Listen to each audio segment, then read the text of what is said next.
One of the most important concepts to understand if you want to maximize muscle growth and if you want to be able to better adjust a training program to various types of clients. Clients who might have a higher stress level. Maybe they have a physical job. Maybe they have financial stress. Maybe they have relationship issues. Anything that increases cortisol will dramatically decrease your capacity to recover from training. That having been said, we must understand cortisol properly. Cortisol is not a self-destruct hormone the way most people involved in a strength training see it. Ever since I've been studying strength training, hypertrophy, and stuff like that, cortisol has always been depicted as the enemy. The enemy because it eats away your muscle, bro. It's a catabolic hormone. If you have cortisol, it will kill your gains, which is not totally untrue. However, it's not that black and white. Cortisol it actually serves many purposes that are required for us to train hard enough to stimulate the gains we want. So we'll look a little bit about cortisol. So I'm going to talk about the 5 main functions of cortisol when it comes to training. And then we will see why and how it can become problematic. First, we must understand that cortisol, it's often called a stress hormone. In reality, I prefer to call it the readiness hormone because its main function is to make sure that your body is ready to be able to face any potential danger. You're ready to fight a saber-toothed tiger. You may be ready to run away from it if you can't beat it. Anything, your body will have the tools to deal with it. It means having the energy available. It means having the mental focus and awareness to be able to fight or run away. So all of these things are stimulated by the actions of cortisol. So let's look at the main function of cortisol. First, it will increase wakefulness and focus. The way it does that, and that's really important. I mean, we're going to get deeper into the science of hypertrophy throughout this presentation. But one concept you need to understand is the relationship between cortisol and adrenaline, because those are very tightly connected. A lot of people are aware that they are connected, but most people see the relationship as opposite. They think that when you increase adrenaline, then cortisol will also get high. So when you are in that high adrenaline state, cortisol will get jacked up.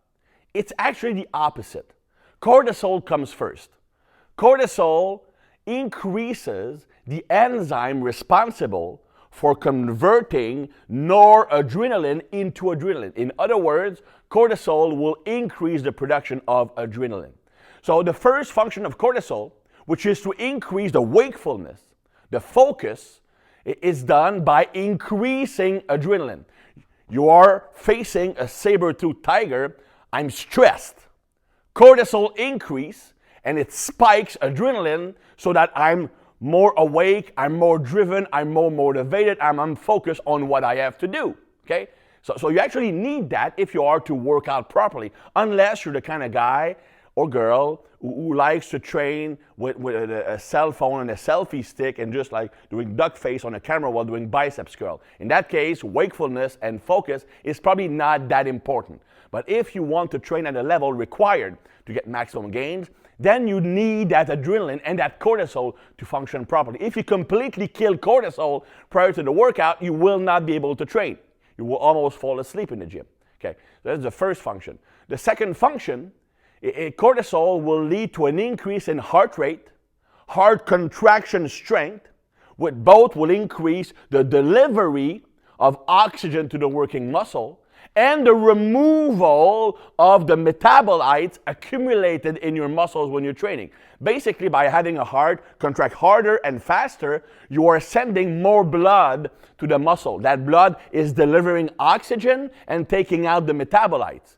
Because after all, if I'm running away from a saber-toothed tiger, I don't want to run out of oxygen so that I just crash because I can't produce energy. And I don't want, when I'm fighting my tiger, to seize up because my muscles are full of lactic acid and I can't contract properly.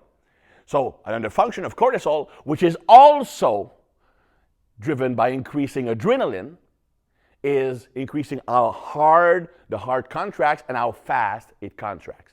By the way, since the heart is a muscle, it means that when you increase the adrenaline because of cortisol, every one of your muscles will also contract harder. So cortisol also increases the strength of your muscles by increasing adrenaline. So if you completely shut down cortisol, your strength will actually go down because you can't produce as much adrenaline. The third function of cortisol is that you will mobilize stored energy. That's probably the function of cortisol that is the best known in our milieu. Because when we think of cortisol, we think of the hormone that breaks down muscle tissue to produce amino acids so you can use it for energy. Well, here's a little thing, right? Your body is not a starship. You know, starship in Star Trek or the Death Star or whatever. Okay, you have the Death Star in Star Wars, right?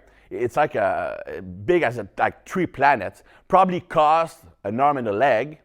It's the most powerful weapon ever designed. But there's like this one button, and it's like a self-destruct sequence. You hit that thing, and the whole planet blows up. The body doesn't have a self-destruct hormone. It doesn't work like that, okay? The reason why cortisol can break down muscle tissue is not because, hey, dude, you have way too much muscle, right? You look stupid. Let me get rid of that muscle so you look smarter. It doesn't work like that. The body will break down muscle tissue only because cortisol being elevated, it produces energy. And you can make energy from muscle. But cortisol will also break down muscle glycogen and will also break down body fat to mobilize all of that to have fuel. In fact, cortisol, despite the fact that many people blame cortisol for being fat, cortisol is actually a fat loss hormone. Now, I'm not saying it can't make it harder to get leaner. We'll see that later on. But the basic function of cortisol should actually get you leaner because the function is to mobilize fat, to mobilize glycogen, and to break down muscle tissue, to make sure that you don't run out of fuel when fighting a tiger or running away from the tiger. Okay, that's the third function. A fourth function is it inhibits the immune system. I just said earlier, and I'm going to contradict myself. I said earlier that your body is not a starship. I'm going to tell you the opposite right now. Okay, confession to make. I was a big Star Trek fan when I was a kid. That's probably why I was a virgin until 22. Anyway, so and when you looked at Star Trek, let's say that the Enterprise was being attacked by a Klingon ship. The captain would say something like, deflect all energy to the shields, or divert all energy to the deflector shields. The reason is that, well, you know what? When you're fighting, you don't need the food replicators, and you don't need the holodeck. So take that energy that they use and send that to the shield so that you can withstand more punishment. Well, it's the same thing with cortisol and the immune system. When you're fighting a tiger, when you're running away from a tiger, you shut down the immune system, so you're going to have more resources for the muscles, for the brain, for the internal organs, so that you can actually fight efficiently. Now, what happens is after the fight is over, normally cortisol goes down, immune system goes back up, and now you can repair the damage that was caused. That's how the body works. In fact, muscle growth or muscle damage repair is accomplished by the immune system once it's back online after the fight. No, so that's the function of cortisol. Cortisol itself inhibits the immune system. That's why when you're constantly under stress, you get sick more often. I've worked with lots of Olympians, and after the Olympics, pretty much every athlete gets sick. First, because of the stress of training, the stress of the competition, and the stress of the actual events. They are not in their usual setup, and then they are in contact with all of these athletes. It's the perfect situation to get sick. I rarely met an Olympian that doesn't get sick after the Olympics because of all that stress. Now, so that's the fourth function of the immune system, and that is going to be really important when we're going to talk about what kind of training program can you use. Think about it. Cortisol inhibits the immune system. The immune system is responsible for repairing muscle damage. So if you have chronically elevated cortisol level, you don't sleep well, you have a physically demanding job or a lot of mental stress, well, because of that, your immune system is chronically shut down, making muscle repair extremely hard. No wonder you can't add muscle mass. Doing more volume, causing more muscle damage will not work because your problem is not being able to stimulate, it's not being able to repair the damage. So that's the fourth function of cortisol. The fifth one is to maintain a stable blood sugar level. That goes with the third function. So when your blood sugar level drops down too low, the body doesn't want that. The body wants a stable blood sugar level. Too low, it's hypoglycemia, it's dangerous. Too high, it's hyperglycemia, it's not any better. So the body always wants to regulate blood sugar level. And cortisol is one of the main hormones that can increase blood sugar level, along with glucagon and growth hormone. But cortisol plays a huge role in elevating blood sugar level. That's one of the reasons why if you are super stressed out, a keto diet or intermittent fasting might not be the best diet for you, because these diets, you have a low level of carbohydrate intake for a good portion of the day, if not the whole day. You likely will have low blood sugar at some point, which will increase cortisol. If you're stressed out, you already have high cortisol level. Now I'm dieting down, eating very little carbs. So just to maintain my stable blood sugar level, I need to pump out even more cortisol. Not optimal. Anyway, that's not the topic. That's just an interesting fact that you might want to know. So these are the five main functions of cortisol. And you need that, as you can see, to perform optimally. Now, why is cortisol seen as evil when it comes to training? Well, because in a way, even though you need it, it kind of is. There was a study conducted, and they looked at which hormone have the greatest correlation with being able to build muscle mass or having a high level of muscle mass. And it was not testosterone, it was an IGF-1, one was a growth hormone, it was cortisol. And in that case, of course, the relationship was inverted. So the higher your cortisol production was, the less muscle you were able to build. So it's actually a pretty good predicator of how much muscle you're going to be able to add to your frame after training. Now, it's also, if you've been following the work of Charles Poliquin, for example, you know that people who tend to store more fat around the abdominal region or lower back tend to have elevated cortisol levels. But why would that be if cortisol is a fat loss hormone? We're going to see that in a few moments. But first, let's examine why chronically elevated cortisol level, always too high, can be a detrimental thing. First, well, it will dramatically decrease how much muscle you can build. First, because by itself, cortisol is a breakdown hormone. It breaks down muscle tissue. So if it's always high, it's going to be really hard to build more muscle. How much muscle you build depends on the difference between how much muscle you're breaking down, cortisol, and how much muscle you're rebuilding. So if you constantly have high cortisol, it's going to be really hard to have a positive balance. Another impact is the impact, of course, on the immune system. If you shut down your immune system, repairing muscle damage is much harder, much slower. And if it takes you 24 hours to repair the damage you caused, well, you might only have 8 hours to build new muscle tissue, so it's going to be a very low excruciating process. And the third reason why cortisol in excess can decrease your capacity to build muscle is the impact on myostatin. Myostatin is what we call a myokine. It's a protein released by the muscle, and it actually stops protein synthesis, or it stops muscle building. The more myostatin you have, the less your body will allow you to build new muscle tissue. You look at the Belgian blue cattle, a breed of cattle that we will see later, that looks like Ronnie Coleman as a bull, and it doesn't train, doesn't take protein shakes, pretty much just eat grass every day. He's like that because he's born without the capacity to produce myostatin. So he essentially just build muscle and build muscle and build muscle. Now, cortisol increases myostatin levels. If cortisol is chronically elevated, myostatin will become chronically elevated, making it almost impossible to add more muscle. So for these three reasons, cortisol can actually be an enemy when it comes to building muscle if it is chronically always elevated. You need it to train hard, but you don't want it to be elevated for the whole day. Now, as I mentioned, we look at biosignature, metabolic analytics by Charles Poliquin. If you store fat around the abdominal area or lower back, it's correlated with high cortisol level. But I just mentioned earlier that cortisol actually is a fat loss hormone because it mobilizes stored energy. Why would excess cortisol make you fat? Well, it doesn't make you fat. Cortisol will not make you gain fat. It cannot store energy. It's a mobilization hormone. However, it can have two impacts that will make it harder to lose fat.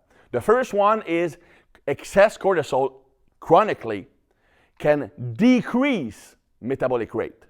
It does so by reducing the conversion of the T4 thyroid hormone into the T3 thyroid hormone. T4 is relatively inactive when it comes to the metabolic rate. T3 is the thyroid hormone that is mostly responsible for keeping that metabolic rate high. Metabolic rate is basically the amount of energy you're burning every day just to keep your body running.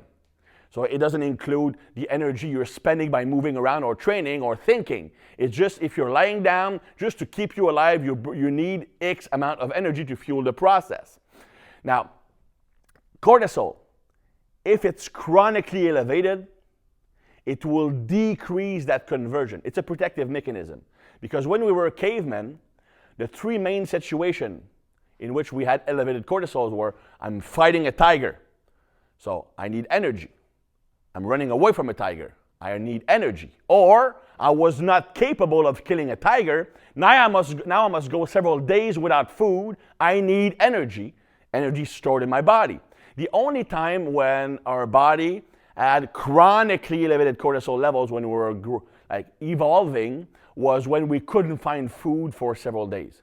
The body constantly needed to mobilize its reserves. So the message sent is that we are in a situation where we are lacking food, decrease metabolic rate. Okay, so if over time you chronically are overproducing cortisol, you can send a signal of your body to decrease that conversion from going on. So the first reason why cortisol can make it harder to lose fat is by decreasing metabolic rate. Notice that, okay, I'm not saying that cortisol makes you fat.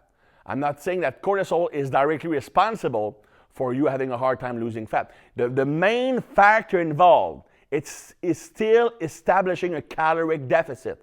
The number one most important factor if you want to lose fat is being in a caloric deficit. However, if you're slowing down your metabolic rate because of excess cortisol, it becomes harder to be in a deficit. If your daily energy expenditure is 2,000 calories and you eat 1,500, you are in a 500 calories deficit.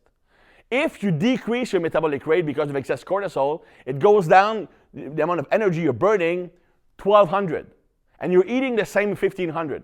Now you are in a 300 calories surplus. You're going to gain, not lose, or at least maintain. So it doesn't change the fact that you need to be in a deficit to cut. However, it can make it harder to get into that deficit. Also, excess cortisol can decrease insulin sensitivity because it constantly elevates blood sugar levels. So if you always have high cortisol, you always are breaking down glycogen, mobilizing it, increasing blood sugar level. And if you're a caveman, I'm Bob the caveman, and I'm fighting a tiger, I'm stressed, cortisol increases blood sugar level. No worries, I'm using that energy when fighting. If I'm Bob the caveman and I'm running away from a tiger, cortisol increased blood sugar level. No worries, I'm using that energy. But if I'm Bob the accountant and I'm sitting at my desk and I'm late for my work because it's tax season and I'm late for everything and I'm stressed out of my mind, well, my blood sugar increases, but I'm not going to be using that glucose for fuel, so my blood sugar level stays elevated. What does my body do? Because it doesn't want blood sugar to be high, it releases insulin to bring it back down to normal level. But if cortisol is chronically elevated, I will chronically re-elevate blood sugar level. Then I have to re-release insulin. That way, insulin is always elevated throughout the day, and you become resistant to it. And of course, being insulin resistant, it will not make you store more fat, but it will make it harder to lose fat. Now, of course, the fourth thing that's bad when it comes to excess cortisol is that it makes it harder to replenish muscle glycogen because cortisol is a mobilization hormone. If it's elevated, you won't be able to store the carbs you eat inside your muscle, so recovery is slower. And finally, cortisol increases water retention. I often joke around that when I present, either in front of a camera or in front of a crowd, I run on very high cortisol, very high adrenaline. So at the end, I will literally look like I lost 10 pounds of muscle and gained 10 pounds of fat. The reason is the cortisol breaks down my muscle glycogen, making me look small and flat, and the cortisol increases water retention, which will make me look fatter. So there you go. If you want to remember some function of cortisol, remember that Chris looks like shit at the end of the seminars and you understand the concept. Now, this is, just like at the slide here, you have the various functions of cortisol illustrated. Very important to master that. It is the key to understanding everything we're going to be talking about when it comes to the concept about hypertrophy.